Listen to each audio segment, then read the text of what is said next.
Merry Christmas, mate. How's it going? It's your mate Benny Mac, back in the Scarlwater garage. Oh, it's Christmas Day, fellas. I hope you're all enjoying yourselves, spending time with your loved ones, and you're all staying safe out there. So, anyway, guys, today it's just after lunchtime. I'm full as a goog. Little girl's passed out, so I thought I'd take the opportunity, guys. I'd jump in here and do an update. It's been a few weeks, sorry fellas. I've just been flat out as usual, so. But got a couple of builds I've started, guys. I'll do a quick update on that, and a few new kits and goodies I picked up for Christmas. I'll quickly show you that as well, and yeah, that's about it, guys. I'll try and keep it quick, so I'll chuck the camera on the bench here, fellas, and we'll see what's going on, eh? Alrighty, we'll start on this side of the bench. The old tank with the mine rollers are still sitting there, fellas. Haven't had a chance to really do anything else on that, and got motivated to start a car, so I've been concentrating on that. But first Christmas goodies I scored, fellas. I've mainly picked up some military gear this year, some stuff for dioramas. This stuff I got from B&A Models down in Melbourne. Really good place to pick up all your model supplies, and they got all sorts of cool gear. So, but yeah, they're like little paper trees for your diorama. They're already good to go. You just cut them out and put them in your diorama, and these ones are grass. So I thought that might come in handy for a diorama project. And also picked these up from B&A as well, fellas. Got me a rust and chipping effects. I'm going to try this on some cars as well as tanks. So, and I got me a new full set of German Allied World War II colours, guys. So lots of good colours there for doing tanks and armour and all that sort of stuff. And I've also got another pack coming with some different colours as well. So, alright, guys, moving along. I got another Meng kit. I found this on eBay, and it was a reasonable price, fellas, so I had to grab it. It's a little Russian armoured high mobility vehicle Tiger. I've had a quick look in the box, and it really comes with some cool stuff, and the decals in it looks sick, so might do a review on that one soon, guys. Like I said, I stocked up a bit on the tanks. They're a bit cheaper than the vehicles. I found some good deals, so got M48A5K pattern tank Academy kit, and another Academy kit, fellas, the Macava, big beast of a tank. And then I actually found this one pretty cheap in a local hobby shop, fellas. Never done a Hobby Boss kit, so it's got a fair bit of photo etched in it. Looks like a decent kit, so I'll probably do some reviews on them before I start them anyway, fellas. But that's pretty much all I picked up for Chrissy, guys. Quick update on the cars I've been working on.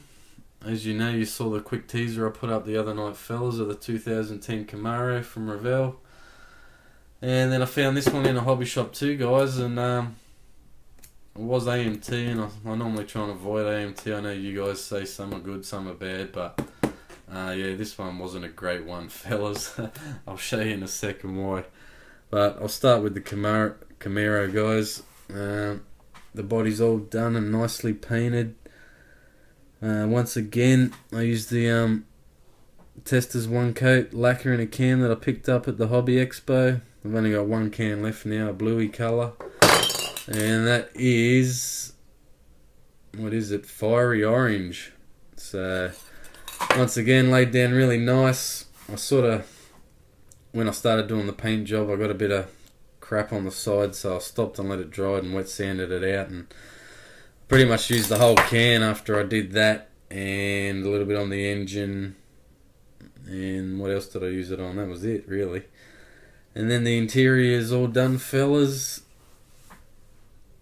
I've got all the decals in, a little bit of detail painting on the dash, not too much, it's pretty basic, just satin black, just straight out of the rattle can. And it also has the front inner fenders. The engine bay attached to the chassis, and I just taped off the back half and did that metallic charcoal and did a little bit of detail painting on that. And the back wheel on that still needs to be glued on, guys, but the engine's all done and glued in. I might still do a bit of a wash on this cover on top, it just looks a bit too clean. I did a bit of a wash all over the engine and dirtied it up a little bit. And all the chassis done, nice and clean, just flat black with some Tamiya acrylics for some detailing. And the other thing I did, guys, I got my little pin vise out and drilled all the holes in the caliper. I don't know, I think they might be a little bit too small, but definitely has a bit better detail than what they look like. They were just flat, solid before, so I just got to glue that wheel on. One's nice and tight and the other one's loose as usual.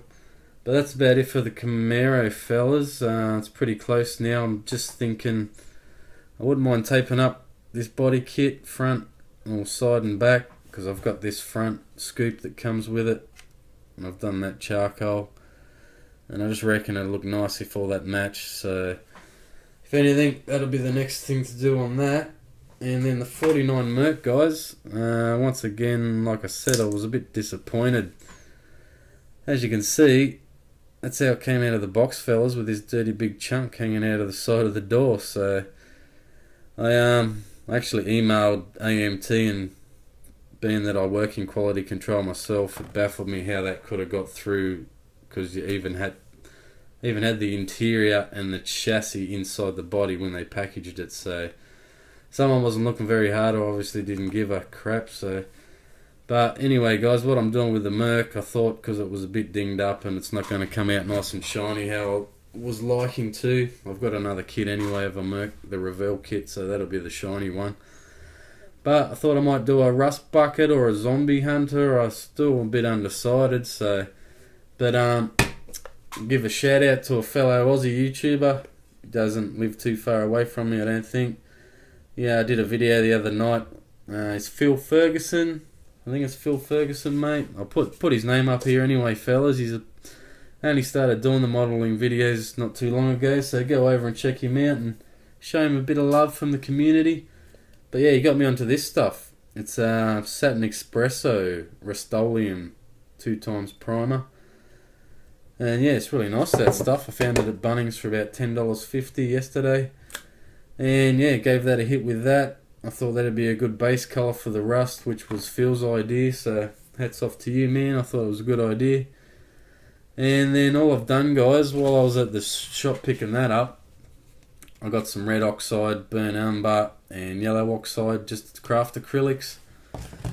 And I was watching a Chris Chapman video. Just used a little sponge that I found laying around the shop. And this is what I came up with, the chassis, fellas. Just for a base coat. I think it doesn't look too bad. I'll take some photos and put them up in the end. You'll be able to see it a bit better. So I did a bit of a rust job on that. And the engine. I think I'm going to try Dr. Cranky's salting technique. So I thought by the time I cover that in salt, do another colour and rub it off, it should look pretty cool, I reckon. And then I've also just got the interior. I wasn't sure.